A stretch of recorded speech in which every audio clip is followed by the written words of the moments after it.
Efésios 3, versículos 14 a 21. Diz assim a palavra do Senhor.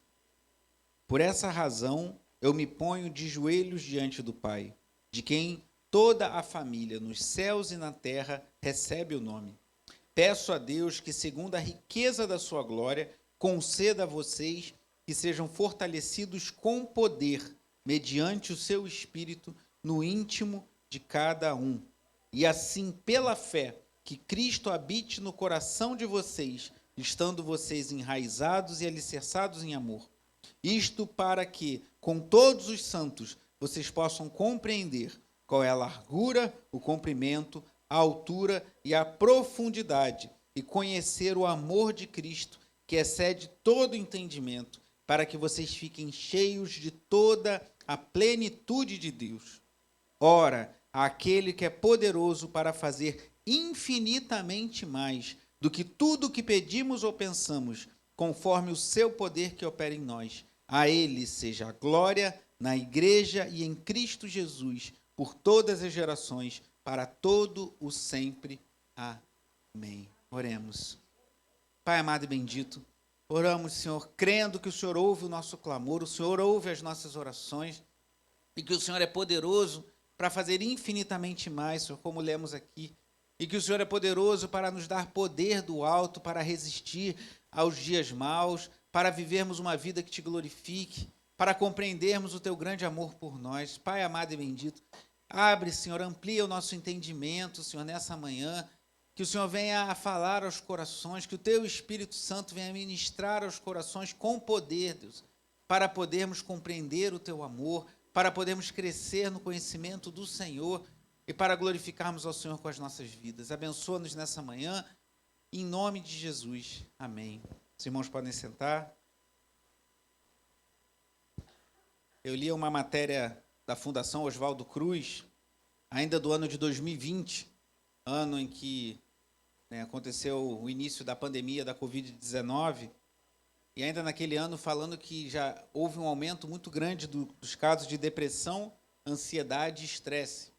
Todos vocês devem ter conhecido ou mesmo vivido momentos de apreensão, de tensão, ou conhecido pessoas que no meio daquele isolamento que passamos por conta da pandemia, ou talvez pelo temor de ficar desempregado, ou com a preocupação dos recursos, ou mesmo por uma fobia que alguns adquiriram de sair na rua e com medo de serem contagiados, passaram por momentos de ansiedade, de estresse, até mesmo pessoas que entraram em depressão. A violência tem aumentado aqui na região, nos bairros adjacentes, isso também tem gerado muita preocupação, porque é ruim você andar com essa apreensão sem saber o que vai acontecer. E como cristãos, além dessas dificuldades que acometem todas as pessoas da nossa sociedade, da nossa cidade, algumas até em nível mundial, como o caso da pandemia, nós ainda temos a ciência de que estamos no meio de uma guerra espiritual. Sabemos que há uma batalha, sabemos que o nosso Deus é vitorioso, como cantamos essa manhã, vitorioso és, que Deus é poderoso, que Ele é maior, maior é o que está em nós do que o que está no mundo. Muitas pessoas ficam muito preocupadas com as artimanhas de Satanás, não podemos desprezá-las, mas temos que ter a convicção de que o nosso Deus é maior. Mas estamos no meio de uma batalha espiritual, e eu te pergunto, como resistir a tudo isso? Como se fortalecer?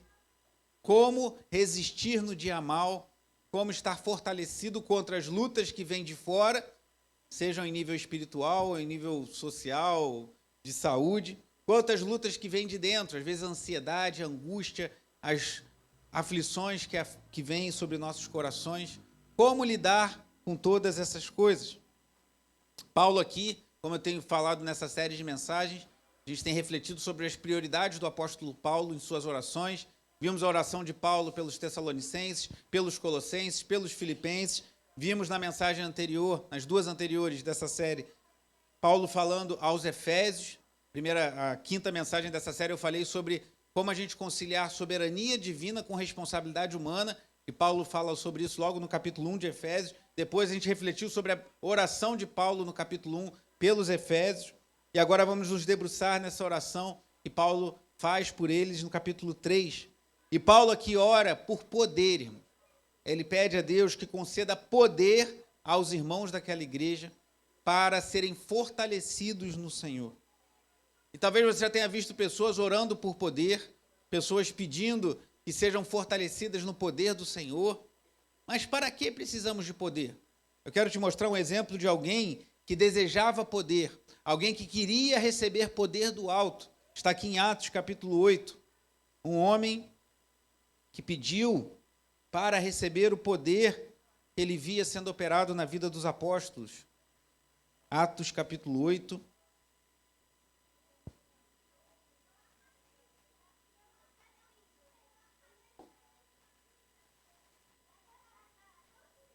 A partir do versículo 9.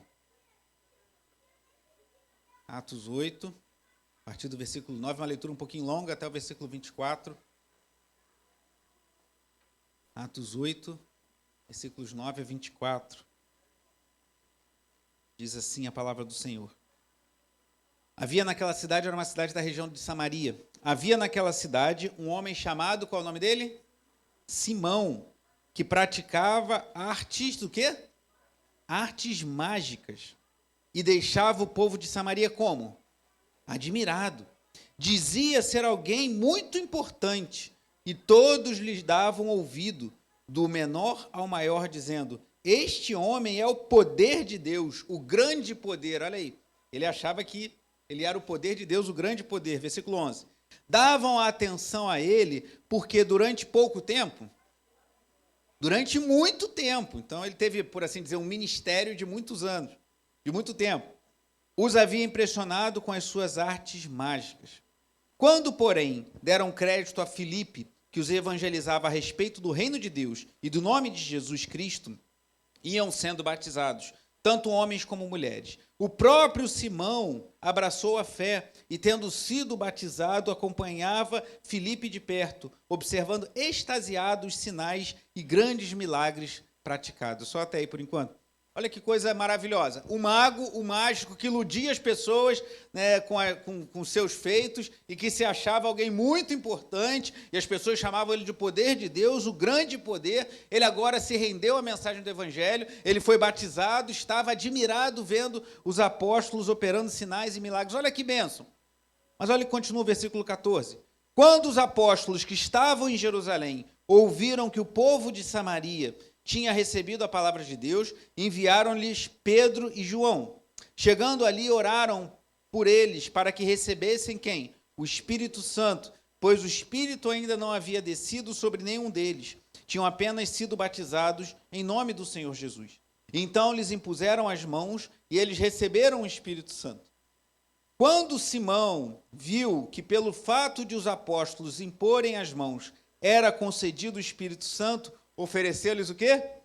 Dinheiro, dizendo: deem também a mim este poder, para que a pessoa sobre a qual eu impuser as mãos receba o Espírito Santo. Mas Pedro respondeu: que o seu dinheiro seja destruído junto com você, pois você pensou que com ele poderia adquirir o quê? O dom de Deus. Não existe porção nem parte para você neste ministério, porque o seu coração não é reto diante de Deus. Portanto, arrependa-se desse mal e ore ao Senhor. Talvez ele o perdoe por esse intento do seu coração, pois vejo que você está cheio de inveja e preso em sua maldade. Simão disse aos apóstolos: peço que vocês orem ao Senhor por mim, para que não me sobrevenha nada do que vocês disseram. Olha que coisa, irmão. Pedro agiu aqui como, infelizmente, alguns líderes cristãos, ou ditos cristãos, não agem hoje em dia, porque hoje em dia há muitos que chegam com dinheiro para comprar a influência na igreja e são aceitos. Mas Pedro falou: não, saia daqui, que o seu dinheiro seja destruído junto com você. Ninguém compra o dom de Deus, porque o dom, por definição, é algo que é dado, e é dado de graça, é Deus que dá. Então não tem dinheiro nenhum desse mundo que possa comprar o dom de Deus. E aquele Simão, o mago, o mágico, que iludiu muitas pessoas, que era chamado por muitos como o poder de Deus, o grande poder, agora é exortado, possivelmente, talvez publicamente, não sabemos, mas ele foi exortado pelo apóstolo aqui de forma muito dura, dizendo a ele que ele não poderia comprar o dom de Deus com dinheiro. Até hoje há um termo chamado simonia, que é quando as pessoas querem com dinheiro adquirir privilégios na igreja. e assim seguindo o mau exemplo de Simão. E esse homem, ele tinha sido batizado. Será que ele não havia se convertido? Não sabemos. Mas talvez ele até tivesse sido convertido e estivesse num momento de fraqueza, ou no início da sua caminhada, cometeu esse grande erro, esse grande deslize, mas ele dá um sinal que nos dá uma esperança no coração, pois no versículo 24 ele fala: peço que vocês orem ao Senhor por mim, para que não me sobrevenha nada do que vocês disseram. Talvez ele tenha se arrependido de ver a grande bobagem que ele estava fazendo em tentar comprar com dinheiro o dom de Deus, e assim pagar alguma coisa para poderem pôr as mãos sobre as pessoas e elas receberem o Espírito Santo. Mas o que eu quero chamar a atenção aqui é que esse homem desejava poder. Esse homem desejava, talvez, continuar tendo a visibilidade que tivera antes. Das pessoas olharem e falar: lá vai aquele homem muito importante, ah lá o Simão, agora ele é cristão, ah lá o Simão, ele foi batizado, ah lá o Simão, agora ele segue a Jesus Cristo, mas ele continua sendo o grande poder, o poder de Deus, aquele que impõe as mãos e as pessoas recebem o Espírito Santo. Mas ele foi exortado de forma muito dura pelo apóstolo Pedro aqui. Então, será que é esse poder que Paulo está falando lá aos Efésios, que ele ora para que os Efésios recebam? Certamente não. Não é um poder para nós controlarmos as coisas, não é um poder para nós controlarmos a Deus ou para impressionarmos as pessoas. Então, por qual poder Paulo ora pelos Efésios? É sobre isso que nós vamos ver. Eu peço que você volte lá para Efésios capítulo 3. Muitos hoje desejam poder para obter coisas ou para controlar pessoas. A pessoa quer poder para poder controlar os outros, como talvez Simão fizesse, que ele era o cara muito bem visto ali pelos seus sinais, ou para obter favores. Mas não é por isso que Paulo ora a Deus pedindo poder pelos Efésios. Vemos nessa petição aqui que está do versículo 14 ao 21, eu vou dividir em duas partes. Primeiro, Paulo pede a Deus poder para que pelo Espírito de Deus aqueles cristãos fossem revestidos em seu homem interior. E depois ele pede poder do alto para que eles pudessem compreender o amor de Deus. Então, de certa forma, é poder para ser alguém semelhante a Cristo e poder para compreender o amor de Deus por nós. Versículo 14, Paulo diz assim, primeira coisa, Paulo ora por poder do Espírito Santo no homem interior dos Efésios, isso vale para nós também. Versículo 14, por essa razão eu me ponho de joelhos diante do Pai, de quem toda a família nos céus e na terra recebe o nome. Curioso que Paulo aqui orava de joelhos. Nós não cremos que a oração de joelhos tem mais poder do que se você orar de pé, ou orar deitado, ou orar sentado. Mas se você não tiver em outras condições, a pessoa está num leito de enfermidade, está no hospital, não pode se levantar, ore deitado na cama, não há problema nenhum. Às vezes você está muito cansado, acordou de madrugada, quer fazer uma oração, não é pecado você orar em outra posição que não de joelhos. Mas eu aprendo aqui com o apóstolo Paulo que mesmo ele, sendo um grande homem de Deus, um homem experimentado no Senhor, ele entendia quem ele era. E eu, particularmente, também gosto de orar de joelhos, porque eu entendo que é a posição mais próxima ao que devemos estar diante de Deus, humilhados, quebrantados, aos pés do Senhor. E a nossa postura também influencia aquilo que nós vivenciamos, irmãos. Então, ao dobrar os joelhos e nos apresentarmos diante de Deus, a gente está se humilhando diante de Deus, mostrando para o Senhor que nós estamos prostrados aos seus pés, clamando pela sua graça, pela sua misericórdia. Você pode lançar um recurso que eu lanço, por exemplo, eu tenho uma almofadinha lá em casa, eu gosto de botar nas minhas orações, porque o meu joelho tem uns probleminhas, se eu ficar com o joelho muito tempo no chão, às vezes me dá um pouco de desconforto, mas eu acho muito apropriado, embora não seja uma regra. A Bíblia não proíbe orações que não sejam de joelhos. Inclusive, os judeus tinham o hábito de orar em pé com as mãos para o alto. Mas eu acho apropriado nós lembrarmos, mesmo com o nosso corpo, quem nós somos e quem Deus é. Ele é o Deus Todo-Poderoso, Ele é o Senhor dos Senhores e Rei dos Reis, e nós somos seus servos e chamados pela graça de Deus, de amigos de Deus e membros da sua família. Paulo se coloca de joelhos, mas ele chama Deus de Pai, e fala um versículo muito difícil de interpretar, de quem toda a família nos céus e na terra recebe o nome. Então, ao sermos alcançados por Jesus, não somos alcançados pelo Evangelho para vivermos sozinhos, mas nós temos um Pai e somos inseridos na família de Deus. Hoje em dia, muitas pessoas pensam assim, não, eu sigo a Jesus do meu jeito, na minha casa, porque eu preciso ir para a igreja, porque eu preciso me sujeitar a lideranças, porque eu preciso contribuir financeiramente, mas tudo isso está nós vemos nas páginas do Novo Testamento, porque Deus não nos chama para vivermos uma caminhada solitária, mas para estarmos juntos, pois somos família de Deus. Então, Paulo se coloca de joelhos diante do Pai, de quem toma o nome toda a família nos céus e na terra, pois há familiares nossos em Cristo que estão nos céus, diante do Pai, e nós que estamos aqui na terra, a igreja vitoriosa já nos céus, diante de Deus, e a igreja militante que somos nós aqui na terra. Então, Paulo se coloca diante de Deus, e aí vem a sua primeira petição, versículo 16, peço a Deus que, segundo a riqueza da sua glória, conceda a vocês que sejam que fortalecidos com poder, mediante o seu Espírito no íntimo de cada um, e assim, pela fé, que Cristo habite no coração de vocês. Só até aí por enquanto. Paulo primeiro pede a Deus que sejamos, ele pede pelos Efésios, mas eu vou trazer isso para nós também, que sejamos segundo a riqueza da sua glória. Deus tem uma riqueza infinita, irmãos. Deus é infinito, não há limites para Deus, não há escassez para Deus. Então ele ora, segundo a riqueza da sua glória, ele fortaleça com poder a nós em nosso homem interior, como diz uma versão, ou então em nosso íntimo. E aí, voltando ao que eu falei no início, muitas pessoas têm sofrido com depressão, com ansiedade, com angústia. Eu, particularmente, não creio que isso não possa acometer cristãos. Existem alguns líderes, algumas doutrinas de algumas igrejas que falam que cristão não passa por depressão. Eu não concordo com isso, creio que há situações que acometem, que afligem o coração de cristãos. Vemos isso nas histórias das Escrituras, vemos Elias num momento muito abatido ali, que ele foi depois visitado por Deus e reanimado, e Deus deu uma missão para Elias, lá em 1 Reis, capítulo 19. Vemos outros homens de Deus passando por angústias. Paulo, em Atos, capítulo 18, quando ele está chegando a Corinto, Deus aparece a ele e o fortalece, dando ânimo a ele. Talvez Paulo estivesse meio triste, meio depressivo naquele momento. Vemos na história da igreja grandes homens como um dos maiores pregadores dos últimos séculos, Charles Spurgeon, que passou por momentos de tristeza. Um dos maiores autores do século passado cristão, C.S. Lewis, autor de Crônicas de Nárnia e outros livros excelentes. Ele, ao perder a sua esposa, de uma forma muito, de repente, ela estava com câncer, mas rapidamente, salvo engano, ela faleceu. Ele tem um livro que se chama Anatomia de uma Dor, em que ele descreve toda a sua dor. Ele entrou num conflito existencial, mesmo sendo um grande homem de Deus, e entrou numa tristeza profunda. Então, cristãos passam por tristezas, cristãos passam por lamentações, por dificuldades em sua vida. Não estou falando com isso que o cristão tem que ser só alegria, a gente só passa por momentos bons, passamos por nossas lutas internas. Mas certamente, irmãos, algumas pessoas, alguns cristãos precisam, alguns de nós, muitos de nós, talvez todos de nós, precisamos ser alvo dessa oração de Paulo.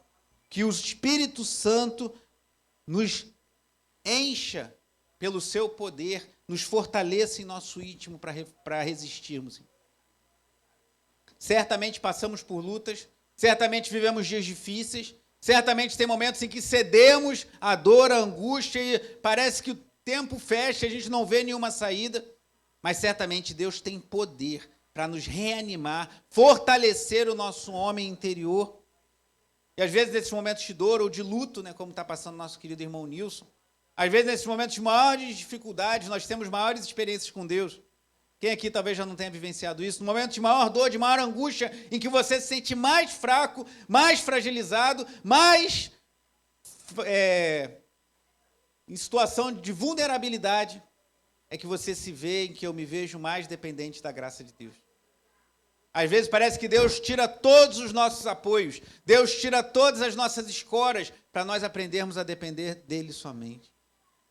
Então passamos por lutas, passamos por dificuldades, mas Paulo ora aqui para que, segundo a riqueza da sua glória, infindável, inesgotável, Deus conceda que sejamos fortalecidos com poder, mediante o seu Espírito no íntimo de cada um. Então, Paulo, diferente do que Simão, o mago, que queria poder para aparecer, possivelmente, para mostrar que ele era melhor do que os outros, Paulo pede a Deus que conceda, por meio do Espírito Santo, poder para que os efésios fossem mais parecidos com Cristo, fossem fortalecidos para viver uma vida que glorificasse ao Senhor. E o versículo 17 diz, e assim pela fé, que Cristo habite no coração de vocês. Curioso, irmãos, que a gente vive numa cultura obcecada pela aparência. Pessoas estão muito preocupadas em como estão se apresentando. Eu tenho falado para os irmãos, né, e perdoe-me reforçar, mas é didático, né, a gente tem que repetir algumas coisas. O próprio Paulo, escrevendo aos Filipenses, fala: não é penoso para mim e é segurança para vós que eu repita as mesmas coisas, Filipenses 3:1. Mas eu tenho falado que a nossa geração tem sido sugada por dois és, o entretenimento e a estética. As pessoas têm buscado entretenimento o tempo todo, estão o tempo todo querendo assistir alguma coisa, querendo se distrair, e a estética, uma preocupação muito grande em como nos apresentamos. Não digo que é pecado você ter cuidado com a sua aparência, fazer algum nível de algum tratamento cosmético, não estou dizendo que isso necessariamente é pecado, mas há um exagero, e eu tenho certeza que, se não todos, a maioria concorda comigo nisso. Há um exagero com essa questão da aparência. Mas Paulo aqui ora não para que os efésios fossem mais bonitos, fossem mais elegantes, ou usassem uma roupa mais da moda, mas ora para que eles fossem fortalecidos em seu homem interior. E é isso que nós precisamos. Você não precisa andar desleixado, largado, você pode ter um cuidado, um zelo com a sua aparência, sem excessos, mas o que nós mais precisamos é que o Espírito Santo nos fortaleça, isso com poder em nosso íntimo. A palavra poder aqui, ainda no versículo 16, vem do grego, que dá origem, possivelmente, à mesma palavra que encontramos, por exemplo, na palavra dinamite, que é dínamos. Algo que tem poder, é como se fosse gerar uma grande explosão. Então, Paulo ora para que esse poder de Deus se manifeste em nós, para que nós tenhamos força interior em meio às lutas. E versículo 17, ele fala que Cristo habite no coração de vocês. E aí vem a dúvida: mas se nós somos cristãos, Cristo já não habita em nós? Eu mostrei lá no capítulo 1, versículos 13 e 14, que Paulo fala que nós recebemos o selo do Espírito Santo, que o Espírito Santo é o penhor da nossa herança. Então nós cremos que todo cristão que verdadeiramente se converteu a Cristo, se arrependeu dos seus pecados e depositou sua fé em Jesus, tem o Espírito Santo habitando nele. E Paulo aqui, ele ora no versículo 14 ao Pai, pede que seja fortalecido pelo Espírito, versículo 16, e agora no versículo 17 ele fala de Cristo, uma oração trinitária: Pai, Espírito e o Filho de Deus. Ele está orando a Deus que Cristo habite no coração de vocês, mas Cristo já não habita no coração daquele que é salvo? Aquele que foi alcançado pelo Evangelho já não tem Cristo habitando em seu coração? E aí o autor que eu tenho citado, o D.A. Carson, cujo livro me inspirou essa série de mensagens, ele fala que a esperança de Paulo é que Cristo verdadeiramente estabelecerá residência no coração dos crentes ao confiarem nele, para fazer do coração deles o seu lar. Ele compara com uma casa, né? Estamos fazendo algumas obras aqui na igreja, e essa parte aqui eu confesso que me incomoda bastante, né? Porque a gente está com metade da plataforma em cima, metade embaixo, e está sem rebaixamento, e está com uma parte com proteção acústica, outra parte sem. E aí eu não vejo a hora de terminar isso tudo, tirar esse carpete aqui que já passou do tempo de ser trocado por alguma coisa mais apresentável. Como eu digo, a estética não é o mais importante, mas ela tem alguma influência. Então, podemos melhorar um pouquinho, vamos fazê-lo, mas a gente vê assim, dá aquele incômodo, a vontade de resolver logo, mas daqui a pouco vai estar tudo finalizado. De semelhante forma, Cristo nos encontra com a nossa casa, entre aspas, espiritual, em mau estado, irmão. Quando Cristo nos alcança, nós muitas vezes estamos como Simão, ainda pensando de acordo com os padrões desse mundo, ainda fazendo as coisas, buscando aparecer para os outros, ainda tomando atitudes igual tomávamos quando não tínhamos Cristo, e Cristo vai arrumando a casa. Igual você que comprou uma casa e foi reformando aos poucos. Tem pessoas que adquirem uma casa em mau estado e aos poucos vão reformando, vão melhorando. Deus nos encontra em mau estado, rebeldes, tomando uma série de atitudes contra o Senhor, e Ele vai consertando a nossa casa. Ele vai melhorando a encanação, Ele troca a parte elétrica, troca aqueles disjuntores, Marcílio, antigo, preto lá, que falha toda hora por aqueles novos, padrão mais moderno, bota fio flexível ao invés de fio rígido. Deus vai trocando a estrutura da nossa casa. Talvez seja isso que Paulo esteja querendo dizer aqui, que Cristo habitar ricamente, plenamente em nossos corações.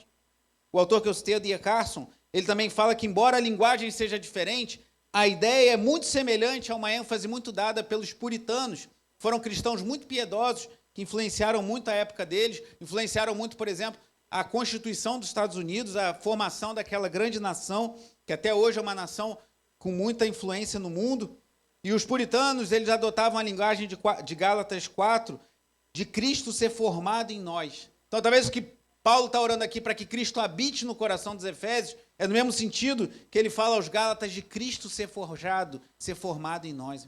Porque nós aceitamos o Evangelho, nós nos rendemos a Cristo, nós nos arrependemos dos nossos pecados, mas a nossa vida não para por aí. Senão a gente podia morrer no batismo, né, irmãos? Batizou, já levanta dali direto para o cemitério. Não, tem uma jornada, tem um desenvolvimento da nossa vida. Então, Paulo ora aqui para que venha poder do alto, para que os Efésios tenham Cristo formado em seus corações, tenham Cristo habitando largamente, abundantemente em suas almas, em seu homem interior. Uma ilustração, às vezes a minha esposa até comenta comigo que eu, quando vou lavar a louça, irmão, a primeira coisa que eu faço é pegar a panela, meter em cima do fogão, ligar o gás e deixar e botar uma água quente. Minha sogra gosta de fazer isso também. Por quê? Quando você está com alguma coisa muito engordurada, está com um pote cheio de gordura, ou a própria frigideira, bota um pouquinho de água, joga um detergente, aquece, quando você tira aquela água quente, a gordura vai embora rapidinho, você rapidamente consegue limpar a panela, a frigideira, ou jogar uma água quente num copo, num prato, né, cheio de gordura, de alguma coisa. Esses dias eu ganhei um queijinho de uma irmã que foi lá para o Nordeste, misericórdia, Marcelo, que bênção. Aí botei ali, faz uma tapioca, bota alguma coisa assim, aí joga um azeite, né? O prato fica cheio de gordura, né? Aí você vê com aquela aguinha quente, joga tudo fora. Então, por que você esquenta uma água? Para facilitar, porque fica muito mais fácil de você lavar a louça quando você usa água quente. Eu não sei se é a melhor forma, mas eu aprendi que a melhor forma de você descascar um ovo cozido é pegar ele ainda quente, jogar dentro de uma água gelada com vinagre. Eu faço assim, não sei se tem um método melhor, se alguém tiver, depois me ensina. Mas tu pega uma água bem gelada, às vezes bota até uma pedrinha de gelo, joga um vinagre, daquele vinagre branco, para não ficar com cheiro, e joga o ovo ainda ali dentro, ele dá umas quebradinhas, a casca sai, que é uma beleza. Aprendeu agora? De graça, hein? Não cobrei nada. Experimenta só. Bota lá ele quentinho, água geladinha, com vinagre, quando você vem tirar a casca, sai que é uma beleza. Mas se você não fizer isso, e principalmente se você deixar o ovo esfriar, quando você for descascar o ovo, é uma tragédia, né? Metade do ovo fica na casca e metade você come. Assim, você vai tirando a casca e vai saindo um monte de clara junto. Então, o que você faz? Você faz esse recurso, ou outro que você saiba aí, para você poder descascar o ovo e ele ficar inteirinho. Você esquenta a água para lavar a louça, para que a gordura vá embora e você tenha mais facilidade. De semelhante forma, o poder de Deus que Paulo ora aqui pelos Efésios é como se fosse a água gelada e o vinagre no ovo cozido, ou como a água quente para você lavar a louça. Ele facilita para que Deus faça a obra em nossas vidas, para que o caráter de Cristo seja forjado em nós, pois foi para isso que fomos criados, irmãos. Muitas pessoas gostam daquele versículo maravilhoso, que fala que todas as coisas contribuem para o bem daqueles que amam a Deus. Não é lindo isso? Vá comigo lá em Romanos 8, versículo 28. Romanos 8, 28, o texto que diz isso.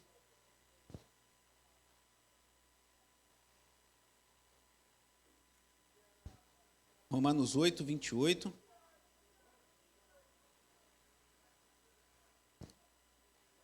Diz assim: sabemos que todas as coisas cooperam para o bem daqueles que amam a Deus, daqueles que são chamados segundo o seu propósito. Mas olha o que diz o 29. Pois aqueles que Deus de antemão conheceu, ele também predestinou para quê? Leia comigo o final do 29. Para serem conformes à imagem de seu Filho, a fim de que ele seja o primogênito entre muitos irmãos. Então, o bem que fala no versículo 28, para o qual todas as coisas cooperam a favor daqueles que amam a Deus, não é nós nos sentirmos bem. Não é a gente ter tudo que a gente sonha. Não é a gente comprar todos os bens que a gente deseja, ter todos os sonhos que temos realizados, ou só temos conforto nessa vida. Não! O bem para o qual todas as coisas cooperam em nossas vidas é o que está no versículo 29, sermos conformados à imagem de Jesus. Só que para a gente ganhar a forma de Jesus, às vezes a gente vai ter que receber uma água quente. Ou às vezes a gente vai ter que ser mergulhado na água gelada com vinagre, igual o ovo cozido, para que aquela casca dura saia de nós. Porque o propósito de Deus não é o nosso conforto. E o D.A. Carson fala que isso no Ocidente é muito difícil de entender. No Oriente é muito mais fácil. Não é à toa que no Oriente é mais comum você ver, por exemplo, os kamikazes, pessoas que estão dispostas a dar a sua vida por uma causa e não tem problema nenhum em se entregar à morte por causa de uma causa que julgam importante. Ou simplesmente suportam o sofrimento porque tem um objetivo. No Ocidente a gente só quer água fresca, rede, água fresca, água de coco, e a gente quer muito conforto, irmão. Só que Deus, diz o D.A. Carson, acho essa frase fantástica, Deus está mais interessado na nossa santidade do que no nosso conforto. Deus é um Pai que nos ama. E se Ele tiver que escolher, por amor a nós, nos dar algo que vai nos dar mais santidade ou mais conforto, Ele vai optar por nos dar mais santidade. Que o propósito dele, o bem dele para nós, não é fazermos tudo o que queremos, mas é sermos semelhantes a Jesus. E aí a coisa fica mais apertada. Aí a porta estreita e não tem reforma. Porque tem hora que para tirar a casca a gente vai ter que se apertar. Mas confiamos no Senhor, pois Ele tem o melhor para nós. E o segundo pedido de oração, voltando lá a Efésios 3, é para Deus nos dá poder para entendermos o amor de Jesus por nós. Versículo 17, a segunda parte. Estando vocês enraizados e alicerçados em amor. Ele usa uma imagem da agricultura e uma da engenharia. Enraizados é com raízes profundas e alicerçados, sustentados. É como se fosse uma árvore com raízes profundas e alicerçados, um prédio bem firme. Versículo 18. Isto para que, sozinho ou não, com todos os santos, não são os santos pessoas excepcionais, são aqueles que foram santificados, estão sendo santificados pela obra do Espírito Santo, a igreja, para que com todos os santos vocês possam compreender qual é a largura, o comprimento, a altura e a profundidade, e conhecer o amor de Cristo que excede todo o entendimento, para que vocês fiquem cheios de toda a plenitude de Deus.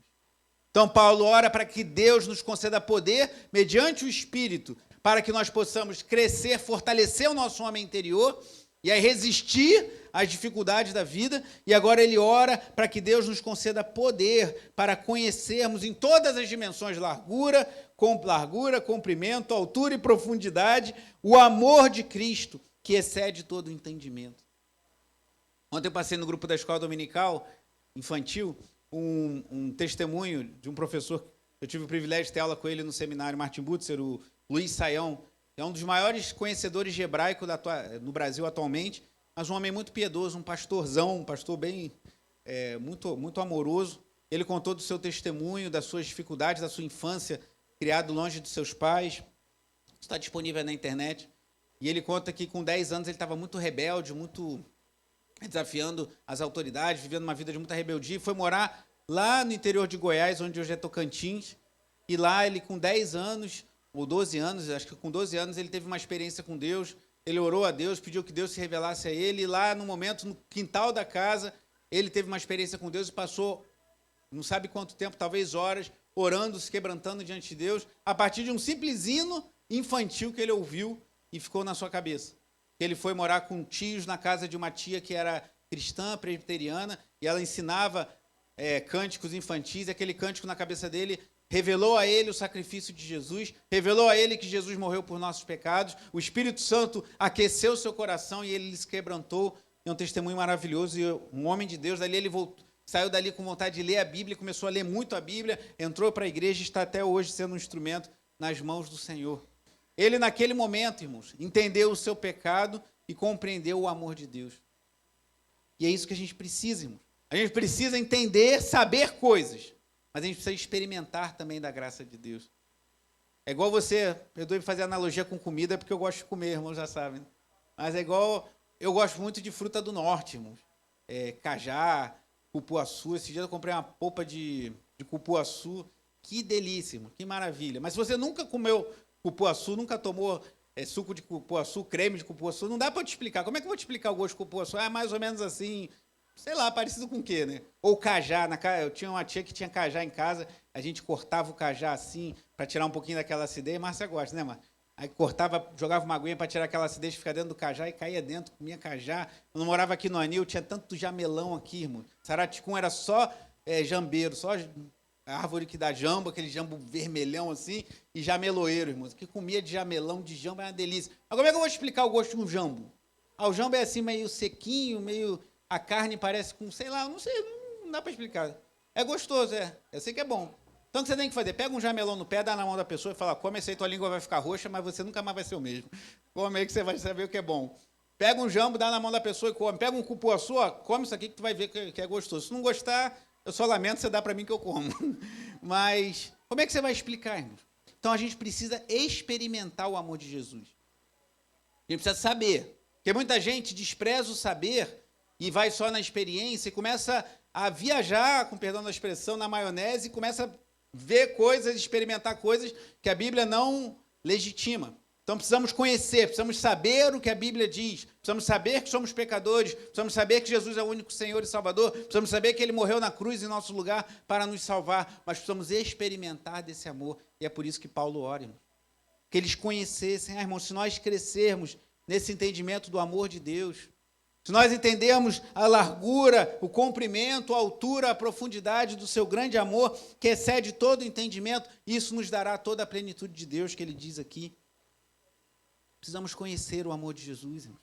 Se você mais precisa, não é de dinheiro para resolver seus problemas, o dinheiro pode ajudar nas suas questões, não é de um trabalho melhor, de uma casa maior ou de um carro mais novo, todas essas coisas têm o seu lugar, mas o que nós precisamos mais é conhecer e experimentar o amor de Jesus.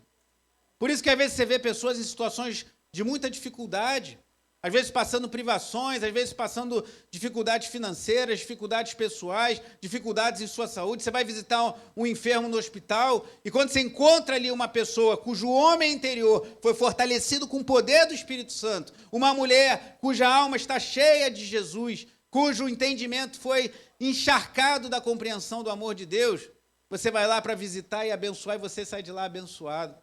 Porque você vê uma pessoa deitada num leito, às vezes cheia de aparelhos, cheia de limitações, mas com o coração cheio de Cristo. E é por isso que Paulo ora, irmão. E é isso que a gente mais precisa, irmão. A gente precisa conhecer a Jesus. A gente precisa conhecer o seu amor. A gente precisa entender que ele nos amou de tal maneira. Deus nos amou, que entregou o seu Filho para morrer em nosso lugar. Que todos nós somos pecadores, estávamos destinados à condenação eterna no inferno, mas ele nos amou, nos resgatou com um braço forte e mão poderosa. A gente precisa compreender esse amor, irmão. Senão a gente fica achando que Deus é como pensou Simão o Mago, um meio para eu alcançar os meus fins. Eu preciso buscar Deus porque eu quero ficar melhor, que eu quero ter mais dinheiro, que eu quero ter poder para impressionar os outros, que eu quero obter coisas ou quero controlar pessoas. Mas quando a gente entende o amor de Jesus, você quer se lançar nesse vasto oceano. E é por isso, é o motivo pelo qual Paulo ora. Precisamos amadurecer, irmão. Perdoe mais uma ilustração gastronômica, mas eu não sei quem gosta aqui de abacate. Quem gosta de abacate aí? Tem vitamina de abacate, que delícia, né? Não? Ah, gosta dele puro, né? Me perdoe, eu não sou tão tradicional, eu sou mais... Salada, guacamole, ó. É uma delícia. Agora, você já comeu, já provou, nem comeu, acho que ninguém comeu. Mas já provou um abacate verde? Que bom que poucos provaram, que é horrível. Às vezes o abacate dá uma volta, né, seu Tião? Tu vai pegar ele assim, tu acha que ele está maduro, quando você abre ele está verde, ele fica duro por dentro, fica assim. Bota um pedacinho daquele abacate verde para você ver. É o quê? Amargo demais, né? Horrível. O abacate, se você comer ele fora do tempo, é intragável. E nós, como cristãos, irmãos, precisamos nos apresentar diante de Deus como maduros. E é isso que Paulo ora. Precisamos amadurecer na fé, irmão. O abacate maduro é uma delícia. Seja amassadinho, seja cortadinho, seja na salada, seja na guacamole, seja vitamina, é maravilhoso. Agora, abre um abacate verde e experimenta, depois tu me conta. Pitaia? É aquela que parece siriguela? Ó, aceita ofertas, quem quiser trazer. Ó, já... É mesmo? Ah, ó, Novos Céus e Nova Terra, a gente vai poder provar essas frutas todas. Ah, eu quero provar. Pitaia, vou catar. Amanhã eu já estou no hortifruti buscando. Meu Deus, R$40 o quilo? Deixa virar um mês, que aí com o salário do próximo mês a gente compra umzinho para experimentar. Ah, meu Deus, tem que ser hortifruti bom, porque é caro, né? Ô, Glória, por esse valor, cuidado para não te roubarem na rua, porque R$40 o quilo. Ô, que benção, pitaia, vou experimentar. Mas o abacate, eu acho que é mais... Eu não conheço o pitaia ainda, tá vendo? Os irmãos conhecem, mas o abacate todo mundo conhece. Ele verdinho, irmãos, é muito ruim. Então, o que Paulo está orando é que Deus nos apresente, que nós sejamos apresentados a Deus maduros. E para Deus nos amadurecer, às vezes Ele faz com que as coisas não melhorem, mas fiquem mais difíceis. Às vezes Ele esquenta a água para soltar a gordura do nosso pecado. Às vezes Ele nos mergulha na água gelada com vinagre para que possa soltar as cascas que nos prendem a uma visão errada de mundo. Queimou panela? Como? Essa eu quero aprender. Sabão em pó fervido, tira a panela queimada. Aprendeu mais uma. Bom. Ó, viu? Queimou a panela. Como acontece com todo mundo, né? Deixou queimar um pouquinho o arroz, queimou uma coisa. Sabão em pó, com água, esquenta, sai que é uma beleza. Então, esse sabão em pó é o poder do Espírito Santo, que limpa a queimadura do nosso coração. É isso que a gente precisa, é por isso que Paulo ora, irmão. A gente precisa. Então, nós precisamos conhecer a Deus, mas nós precisamos do poder de Deus para limpar o nosso coração, para sermos apresentados maduros diante de Deus, deleitáveis a Ele. Senão a gente vai ser sempre aquele crente murmurando, reclamando, mas está tudo difícil, mas eu achei que as coisas iam ser mais fáceis, mas eu entrei para a igreja, achei que meus problemas iam acabar, achei que eu era chamado de um grande poder, né, igual o Simão, e agora eu vou ter mais poder ainda, as pessoas vão me achar o máximo, e tomou-lhe uma reprimenda firme de Pedro, pereça você com o seu dinheiro. Dinheiro não compra o dom de Deus, irmão. Nós recebemos pela graça. Então oremos para que Deus nos dê crescimento, irmão. Eu tenho falado sobre umas dicas que o D.A. Carson dá no livro, práticas que ele aprendeu com cristãos mais maduros. Já falei de 4. Planeje orar. Não deixe a sua mente vaguear na hora da oração. Você está ali orando e começa a pensar na fruta, começa a pensar em um monte de coisa. Peça a Deus para te aquietar. Tenha parceiros de oração com cuidado com quem você vai expor sua vida. Tenha pessoas que são referências para você em oração, modelos de oração. Tudo isso está no boletim desse mês. No texto central você tem todas essas dicas. E a 5ª, ele fala, desenvolva um sistema de listas de oração. 2 mensagens atrás eu falei que Deus, Ele é soberano e nós temos a nossa responsabilidade. Então não é pecado você escrever seus pedidos de oração para te lembrar, irmão. Não há problema nenhum nisso. Eu não tenho fé que Deus vai me lembrar. Às vezes Deus lembra. Mas nós também estamos exercitando o nosso papel em fazer uma lista. Tem que orar pelo país, tem que orar pelo bairro, tem que orar pelo irmão que está enlutado, tem que orar pela pessoa que tem um familiar que está enfermo, e tem que orar por pessoas que estão bem, como Paulo faz tantas vezes, para que continuem firmes na fé e cresçam e amadureçam e possam ser apresentados úteis e agradáveis ao nosso Senhor. Desenvolva seus pedidos de oração. Do jeito que você quiser, compre um caderno de oração, escreva no seu celular, mas tenha uma prática de você.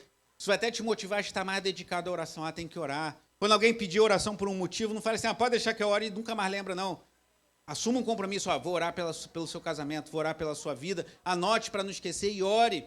E de repente na oração o Espírito Santo vai ministrar uma palavra ao seu coração para você mandar para aquela pessoa, um louvor. Eu só lembra que você pediu para orar por tal situação? Estava orando e Deus colocou essa palavra no meu coração. Desenvolva listas, cadernos de oração, como você quiser. Essa é a 5ª dica. Ainda tem mais 3 que eu falarei nas mensagens seguintes. Mas ore pelo poder do Espírito Santo. Não para impressionarmos os homens, não para controlarmos pessoas, nem para termos tudo o que queremos e sonhamos, mas para que Cristo seja formado em nós e nós sejamos cada vez mais parecidos com Jesus, pois esse é o propósito supremo da nossa existência. Vamos orar, feche seus olhos.